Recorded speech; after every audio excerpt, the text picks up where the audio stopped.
मरता क्या ना करता वाली सिचुएशन अब अनिरुद्ध के साथ हो चुकी है टीवी सीरियल मन्नत में।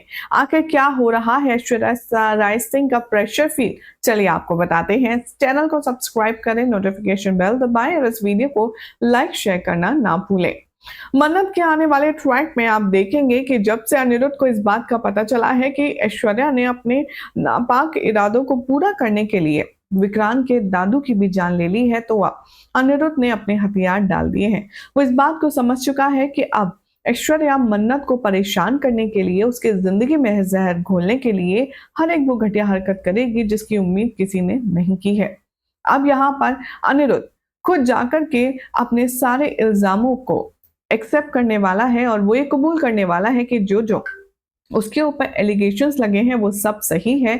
और यहाँ पर अनिरुद्ध खुद को गलत और ऐश्वर्या को सही करार देने वाला है। अब मन्नत को जब से ये पता चला है, वो अपने पापा को मनाने की भरपूर कोशिश कर रही है, लेकिन अब मौका होगा कोर्ट के सीन का, जहां पर दिखाया जाएगा कि जज अपना फैसला सुनाते हुए कह रहे होंगे कि सारे सबूत और बयानों को मद्देनजर रखते हुए और साथ में अनिरुद्ध के बयान को मद्देनजर रखते हुए ये अदालत अनिरुद्ध को मुजरिम यहाँ पर इतना कहने वाले ही होंगे कि तभी कोर्ट में हो जाएगी धमाकेदार अंदाज में मन्नत की एंट्री। वो कहेगी कि मेरे पापा ने कुछ नहीं किया है, वो निर्दोष है। अनिरुद्ध यहाँ पर मन्नत को देखेगा और कहेगा कि तुम यहाँ क्यों आई हो, मैंने तुमसे कहा ना अब इस लड़ाई को खत्म करते हैं, क्योंकि मैं नहीं चाहता ऐश्वर्या अब तुम्हारे और ज्यादा परेशान करे या तुम्हारे लाइफ में नुकसान और ज्यादा पहुंचाए। इस बात से बेखबर बेफिक्र हमारी मन्नत अनिरुद्ध का हाथ थाम कर कहती है कि पापा, जब मुझे आपकी जरूरत थी तो आपने मुझे सपोर्ट किया था सबके खिलाफ जाकर।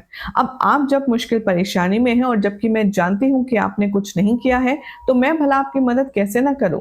मैं आपसे यकीन दिलाती हूं, मैं आपसे वादा करती हूं कि मैं सबको ये दिखा करके रहूंगी कि ये माँ बेटी झूठी हैं और आप सच्चे हैं। मैं सबको ये प्रूफ करके रहूंगी कि हम लोग सही हैं और ये लोग गलत। अब मन्नत की बातें सुनकर के अनिरुद्ध तो थोड़ा सा परेशान हो ही रहा है, लेकिन साथ ही साथ जो हमारा विक्रांत है उसे भी गुस्सा आ रहा है। उसे लगता है कि जो दादी की हालत है वो ऐसे में ये सारी चीजें बर्दाश्त नहीं कर पाएंगे और इसलिए वो मन्नत से कहता है कि तुम ये सब बकवास बातें बंद करो मिस मन्नत। तुम अच्छे से जानती हो सारे सबूत इस आदमी के खिलाफ है, ना जाने क्यों तुम इस आदमी को बचाने के चक्कर में लगी हो। यहाँ पर जो मल्ला है वो और अपना जो मेलोड्रामा है वो करने वाली है शुरू। वो कहेगी मन्नत के आगे हाथ जोड़ते हुए कि तू क्या चाहती है, तो उस आदमी को क्यों बचा रही है मन्नत जिसने विक्रांत के दादू और मेरे दादू की जान ली है। आखिर तू ऐसे इंसान को बचाना क्यों चाहती है, तुझे विक्रांत चाहिए ना, चल दिया, लेकिन मैं तेरे आगे हाथ जोड़ती हूँ कि तू हमारे परिवार से बहुत दूर चली जा और मुश्किलें मत बढ़ा। अब ये सारी बकवास बातें सुनकर के मल्ला की यहाँ पर अल्टीमेटम देने वाली है मन्नत और कहेगी कि मैं तेरे साथ सबको यहाँ पर ये प्रूफ कर दूंगी कि मैं सही हूँ और तुम गलत। और रही बात आपकी पापा, तो आपसे मैं रिक्वेस्ट करती हूँ कि आप मुझ पर थोड़ा सा यकीन करिए, थोड़ा सा भरोसा दिखाइए, मैं आपका भरोसा टूटने नहीं दूंगी।